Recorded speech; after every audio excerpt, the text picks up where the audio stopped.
আজ আমি নতুন একটা ভিডিও নিয়ে চলে এসেছি। কি নিয়ে না, প্রোডাক্টের বিষয়। দুদিন আগে আমি চলে গিয়েছিলাম পার্পেলে। দেন পার্পেলে গিয়ে আমি পার্পেলে কিছু জিনিস পারচেস করেছি। তোমরা দেখতেই পাচ্ছ প্যাকেটটা। পার্পেলে চলে গিয়েছিলাম, কি কি পারচেস করেছি সেটা তোমাদের সাথে শেয়ার করি। চলো, প্রথমেই আমি তোমাদেরকে খুব ভালো একটা product, viral product, beetroot face mask বা হেয়ার মাস্কও বলতে পারো। দামটা খুব একটা বেশি নেয়নি, বাই ওয়ান গেট ওয়ান ছিল, বাট আমি একটাই নিয়েছি। কতই সামথিং 110 এরকম নিয়েছে। অসাধারণ ছিল। সরি, আমার বলা ভুল হয়ে গেছে, বাই ওয়ান গেট ওয়ান নয়, বাই টু গেট ওয়ান ছিল।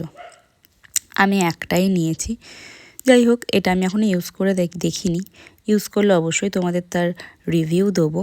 দেন আমি নিয়েছি একটা কি বলে ওই স্ট্রবেরির, যে এখন তোমরা দেখতে পাচ্ছ সোশ্যাল মিডিয়াতে যে খুব ভাইরাল একটা ফেস সিরাম। এটা আমি ইউজ করে ফেলেছি অলরেডি। খুব সুন্দর, খুব ভালো। দেন তোমাদের সামনে আমি একটি ইউজ করে দেখাচ্ছি। দেখো কি সুন্দর, মুখে কত ইনস্ট্যান্ট একটা গ্লোয়ের ব্যাপার থাকে। দেন আমি ওখান থেকে, তোমরা যদি কেউ ইউজ করে থাকো অবশ্যই আমাকে জানিও যে তোমাদের কেমন লাগলো এই প্রোডাক্টটা। তারপর আমি ওখান থেকে আরও একটা জিনিস কিনেছিলাম, সেটা হলো ডট অ্যান্ড কির লিপ বাম। লিপ বামটা হচ্ছে আমি একটা আমার ফ্রেন্ডের দেখেছিলাম, দেন দেখে আমি কিনেছিলাম। সত্যিই লিপ বামটা খুব ভালো, লিপস্টিকেরও কাজ করে। ঠোঁটে দিলে একটা হালকা রেডিশ ব্যাপারটা থাকে, আর ঠোঁটে কিছু দিয়েছি বলে সেটা মনেই হয় না, খুব মোলায়েম একটা ব্যাপার। বাট বেবি লিপসে একটা ভার ভার ব্যাপারটা থাকে, এটা আমার মনে হয়। বাট এতে তুমি সেই জিনিসটা পাবে না, কতটা অনেকটা থাকে। টিপেটা একটুখানি হলে, মানে কোটোটা একটুখানি হলে অনেকটা থাকে। তোমরা ঠোঁটটা দেখলে বুঝতে পারছো যে আমি ঠোঁটে দিচ্ছি জিনিসটা কতটা ভালো। তারপর যদি তোমরা কেউ ইউজ করতে চাও অবশ্যই ইউজ করো। খুব ভালো প্রোডাক্ট, রিভিউটা আমি তাই সেই হিসাবেই দিলাম তোমাদেরকে। দেন আমি কিনে নিয়েছিলাম একটা পিলগ্রিমসের SPF 50 সানস্ক্রিন।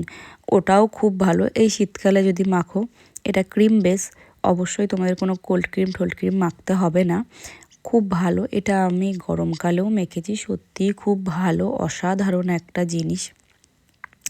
তোমরা শুধু দেখো কত সুন্দর, মুখে একটা ইনস্ট্যান্ট গ্লো দেয়, দেখতেই পাচ্ছ। যাই হোক, এটাই বলা হয়নি যে আমার ভিডিও তোমাদের কেমন লাগে সেটা অবশ্যই কমেন্টে জানাও। দেন আমি আরও কিছু তোমার ওই শিট মাস্ক কিনেছি, যেগুলো তোমার বিভিন্ন 4টে ছিল, চারটের ফ্লেভার ছিল। আমি এগুলো এখনও অবধি ইউজ করিনি, কিন্তু গুড ভাইবসের শুনেছি খুব ভালো। একটা তোমার কেশরের ছিল, একটা হলুদ ছিল, একটা পালস ছিল, আর একটা যেন কিসের ছিল, রাইস। হ্যাঁ, আর একটা ছিল রাইস। দেখা যাবে, আমি এটা অবশ্যই ইউজ করব। ইউজ করে তোমাদেরকে অবশ্যই এর রিভিউ দেবো। আর আমার ভিডিও তোমাদের কেমন লাগে অবশ্যই কমেন্ট করে জানাতে ভুলো না, কিন্তু অবশ্যই জানিও। আর তোমরা যদি কেউ প্রোডাক্টটা ইউজ করে থাকো তাহলে অবশ্যই আমাকে তারও রিভিউ দিও যে তোমাদের কেমন লেগেছে। আর আমার ভিডিওটা যদি তোমাদের খুব ভালো লেগে থাকে বা ভালো লেগে থাকে তাহলে অবশ্যই লাইক, কমেন্ট, শেয়ার করে দিও। তোমরা যদি আমার ফেসবুক রূপা অফিসিয়াল থেকে দেখে থাকো তাহলে সাবস্ক্রাইব